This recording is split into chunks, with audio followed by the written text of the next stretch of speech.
In this video, we are rejoining Gunter Kościołek at the Nikopol bridgehead in Ukraine in late 1943. The defense of Nikopol is critical for the German war effort due to the large manganese deposits nearby. Adolf Hitler has personally told his commanders the loss of Nikopol would mean the end of the war. The only thing on Kościołek's mind, however, is the survival of him and his mates.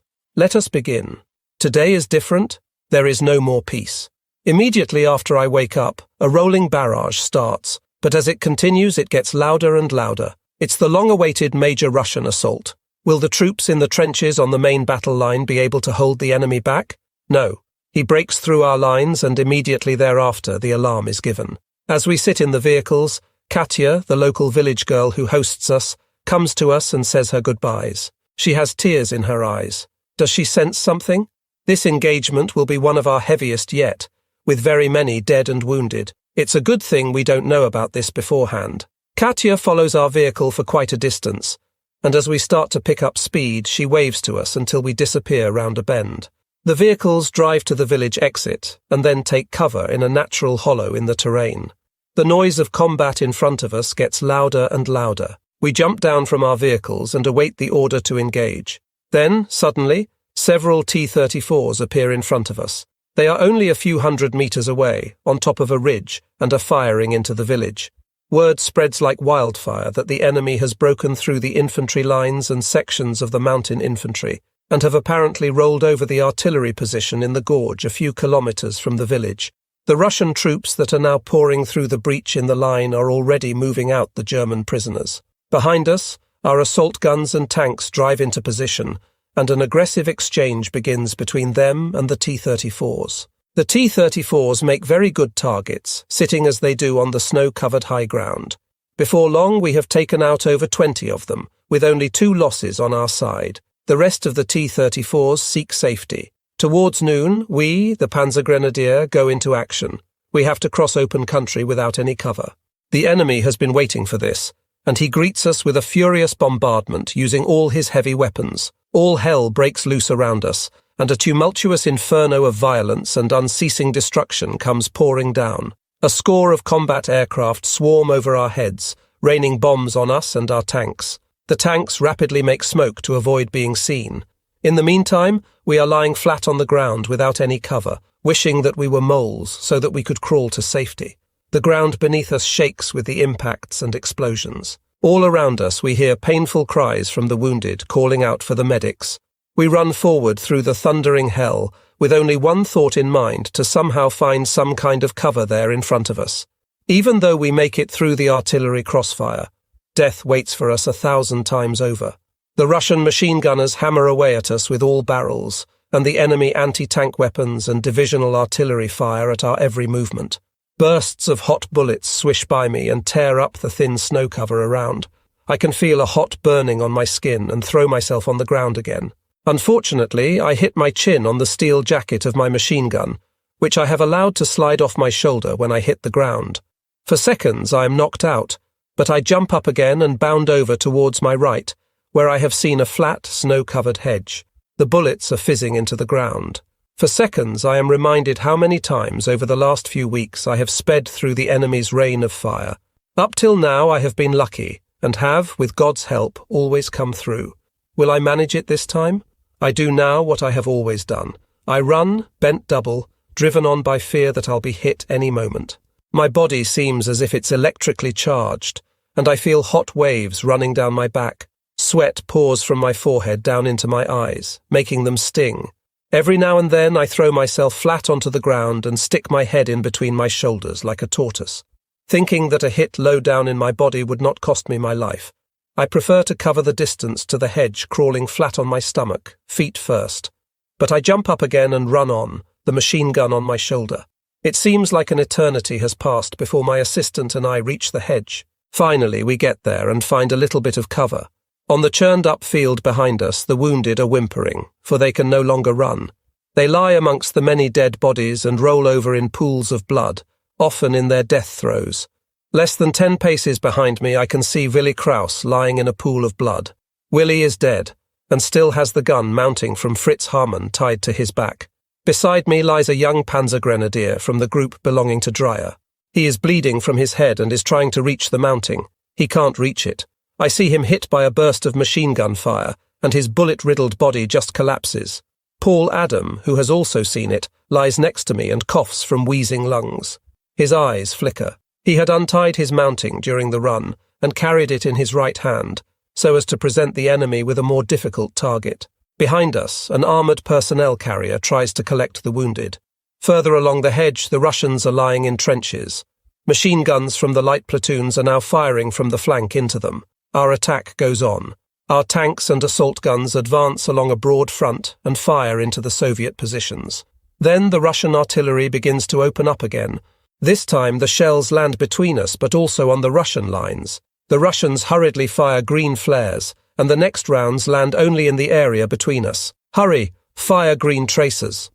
Someone yells, and immediately the lights zip away from our lines into the sky. The trick works. The next shells whine over us into the quagmire beyond. With support from our tanks, we are making pretty good progress. The platoons on our right are already tossing hand grenades into the Russian trenches.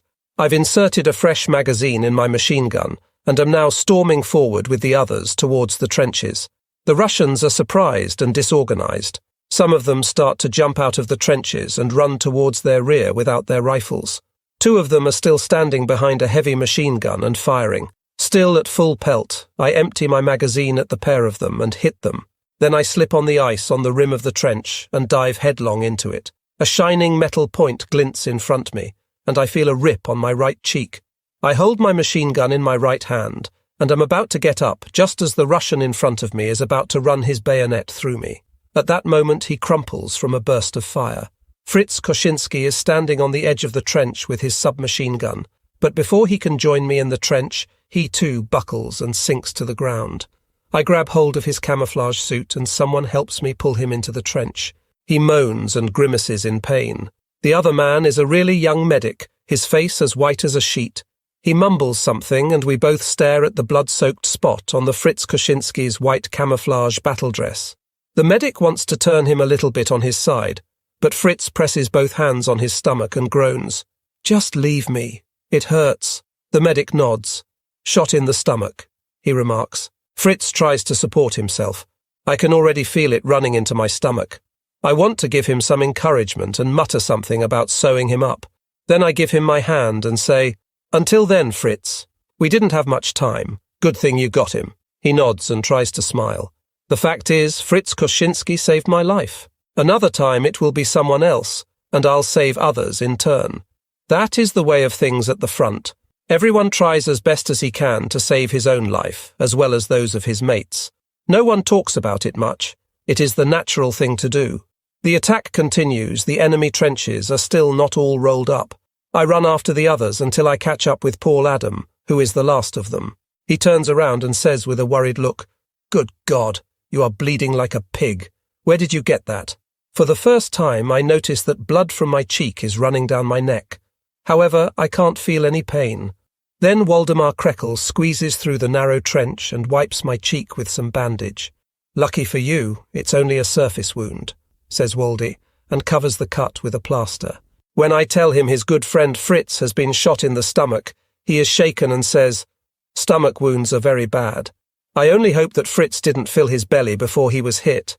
Everyone knows what Waldy means by that. Although no one orders us not to eat too much before going into action, old hands have warned us never to fill our bellies with food beforehand.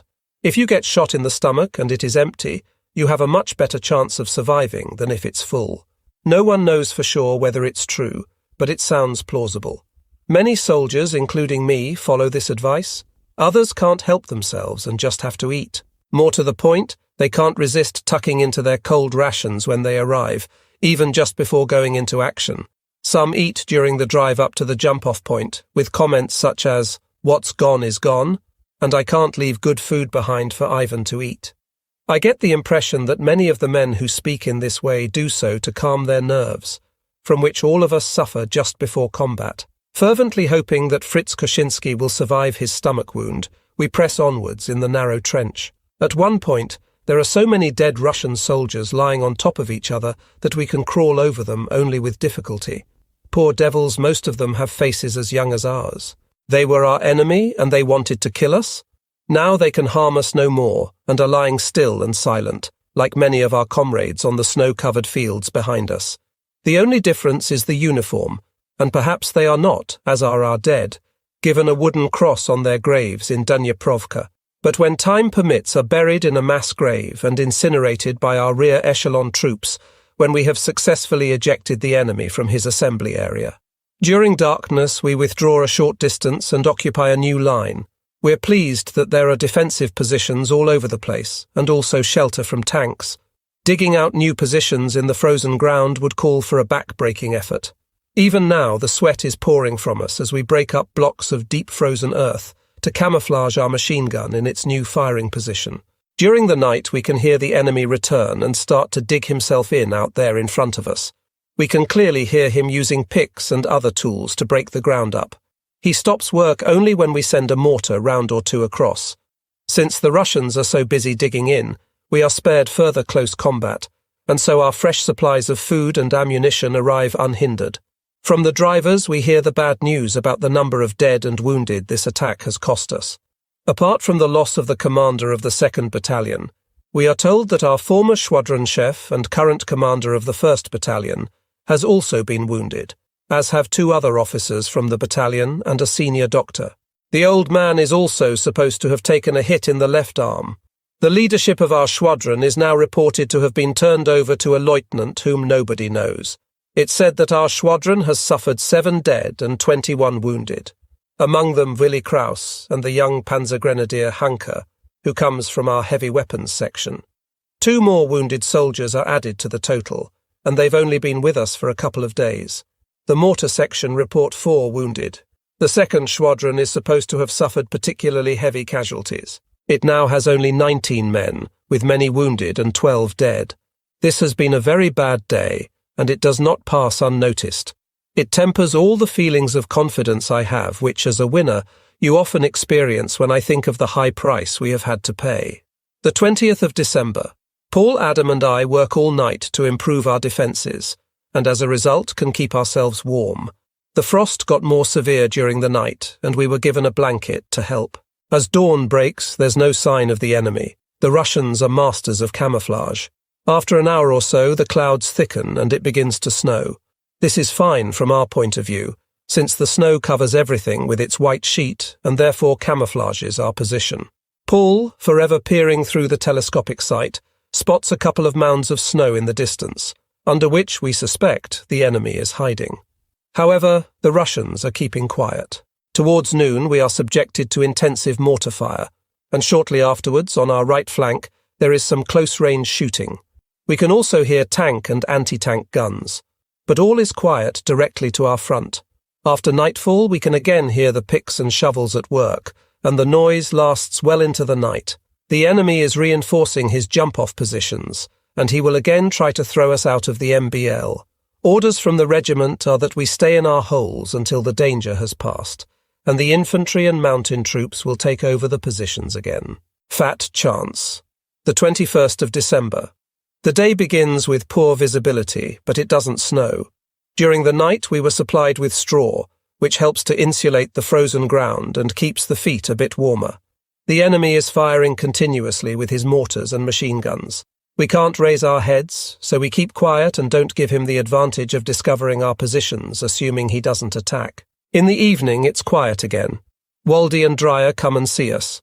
They tell us that an enemy deserter has divulged that the Russians are preparing for a major assault. We therefore get together several extra boxes of ammunition for our position. During the night it is really cold, and there is no way we can even think of sleeping. With every breath of air, tiny icicles form on our stubble.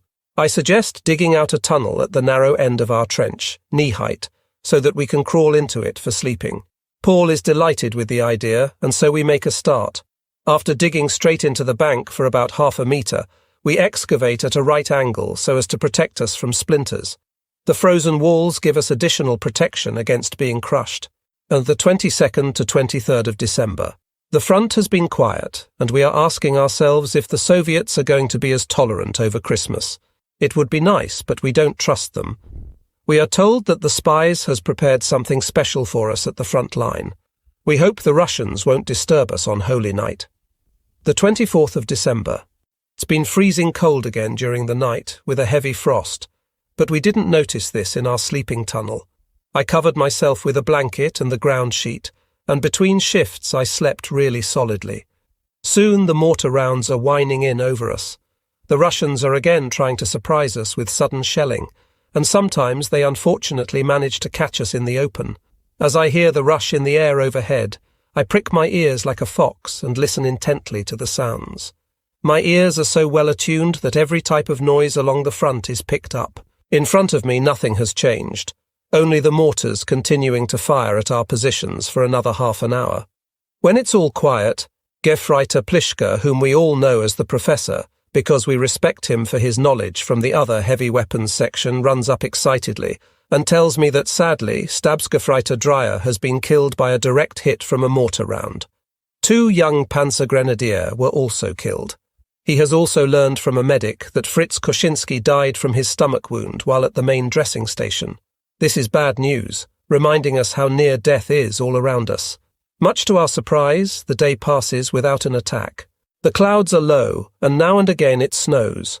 Often we hear the sharp report of a rifle shot, and shortly afterwards the bullet exploding with a light crack. The Russian snipers are using explosive rounds, which tear large holes in any flesh they hit. When it becomes too much for our machine gunners, they answer with a short burst. We get our rations while it is still dark, and because it's Christmas Eve, we receive potato salad and a lump of meat. Instead of coffee, the canteens are filled with tea and rum. In addition, each man receives a Frontkampfverpackchen, 2 packages of cigarettes and Christmas biscuits. Our spies had held up delivery of the packages from home for several days in order to hand them over to us tonight. Paul and I each receive ours. We place everything on the ground sheet, as well as some sweets lovingly packaged up by my mother. I discover a small artificial pine tree branch, decorated with silver threads and dotted with small toadstools. A Christmas tree candle and holder are also included. "Great, now we can celebrate Christmas," says Paul, holding up the branch. "Yes, why not?" I agree. Using the ground sheet weighted down with some ammunition cases, we cover our narrow foxhole. Then we crouch down and light our candle on the branch, which Paul has laid on top of the flattened paper cartons from our packages. We think about our loved ones at home and munch on the biscuits. The tea with the rum goes to our heads a bit. Then Paul interrupts the silence and says, "Merry Christmas." I nod. "Merry Christmas, Paul." I wonder about him as he suddenly breaks into a carol. He is usually the one who waits until someone else does something. He begins with "Silent Night, Holy Night," and I mumble along. But our voices sound pathetic, and Paul notices this as well. After the first few lines, he begins another carol. "Oh, come all ye faithful, joyful and triumphant." Paul's voice sounds soft and dejected.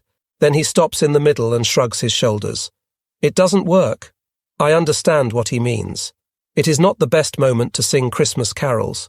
Too much has happened recently, and we can't help but think of those of our comrades who can't be here to celebrate with us. Only a few hours ago we lost Dreyer and the 2 young Panzergrenadier, and 3 days earlier Willi Kraus, Fritz Koschinski and the other young Grenadier Hanke, to mention a few. They were looking forward to Christmas back in the barracks as well. We understand that for some of them there are still mail and packages waiting in the orderly room. Those who have written them do not yet know that they will not be reading their mail. Lost in these thoughts, we suddenly hear the familiar whoosh over us and then the impact of shells. So Ivan is not going to give us any respite this Christmas Eve after all. We blow the candle out and peer into the darkness. Over the entire front, tracer bullets are rising into the night sky. "Well, we at least have festive lights on Christmas Eve," says Paul rather bitterly.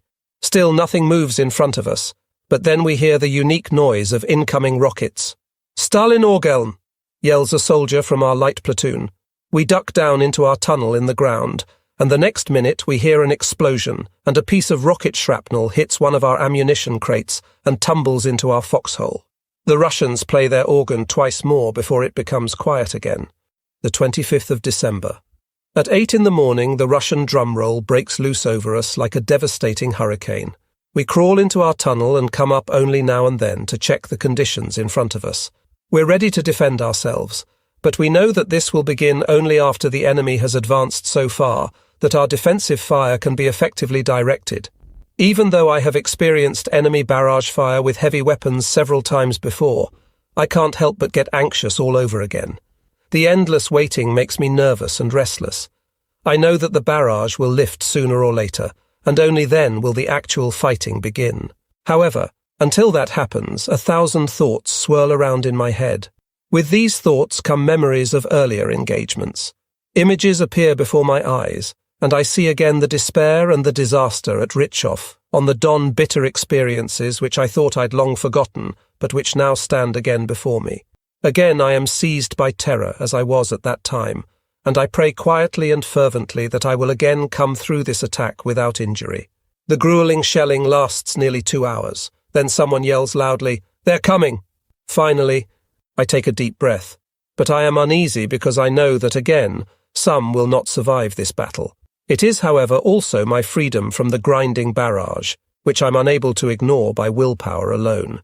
As soon as I get behind the heavy machine gun with Paul, my thoughts are all concentrated on the advancing enemy. The Russian artillery has lifted a little, and the heavy rounds now howl over our heads. When we suddenly open fire, we are filled only with the desire to defend ourselves from the enemy in front of us and prevent him from being able to overrun our positions. The shells from our defensive fire are now screaming over our heads from behind. It is as though 100 cannon are loosing off their deadly projectiles all at once. In front of our artillery, a defensive line of tanks and assault guns has rapidly driven up and is now firing point-blank into the enemy assault waves.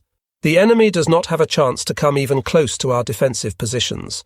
He has already been destroyed before we can attack him with our infantry weapons. In the end, our machine guns stop a few small groups which have been able to escape our deadly crossfire and who still attempt to reach our positions.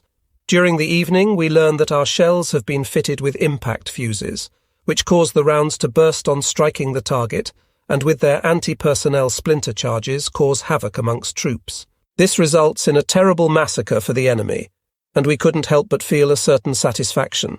When all's said and done, he had dared to disturb us during our holiday. During the late afternoon, the Soviets try to dislodge us with another barrage and advance. This attempt is just as unsuccessful as the first. Now we know that their intentions were to disturb us during Christmas, which the Russians do not celebrate until the New Year. Our losses were within reason. Although we did suffer several dead, we were told that the enemy has lost 35 T-34s throughout the sector. It appears as if he has decided to calm down for a while, because for the next few days we would see no combat. The 28th of December. The day at the front has passed quietly. We believe that the enemy has enough to do and can leave us alone. The 29th of December. The troops who occupied these positions earlier are relieving us. They take over their old foxholes on the main battle line, from which they had been ejected by the Russians in their last major assault. We're delighted to be able to return to our quarters and make ourselves half-human again. If any of our friends back at quarters hope to recognize us, they will have to look pretty carefully as we are bearded and covered with dirt. It is surprising how quickly our attitudes have changed. As we sit in the vehicles and get closer to the barracks, we joke and talk about what we will do when we get back. But as soon as we see Katya standing there, waiting for us with tears in her eyes, we become serious. Again, she has placed small woven wooden crosses on the bed covers of our fallen comrades. Because she wants to hide her tears from us, she runs quickly away after a brief welcome, calling back as she does so, "Raboti, Raboti," which means something like, "I must work." After we have cleaned up, we collapse and sleep until evening. Then we get our rations, in addition to which each man also receives a bottle of brandy. I give my bottle to Waldy, because in his grief over the loss of his friend, he is sitting still in the corner, pouring alcohol into himself. In the evening, I am again with Paul Adam, as well as Katya and her mother. We are learning Russian and enjoying ourselves with our gibberish. Once, when Katya touched Paul's hand, he looked into her shining blue eyes and blushed. Aha, I thought, there is some flirting going on here. When I got tired and left, Paul and Katya stayed behind.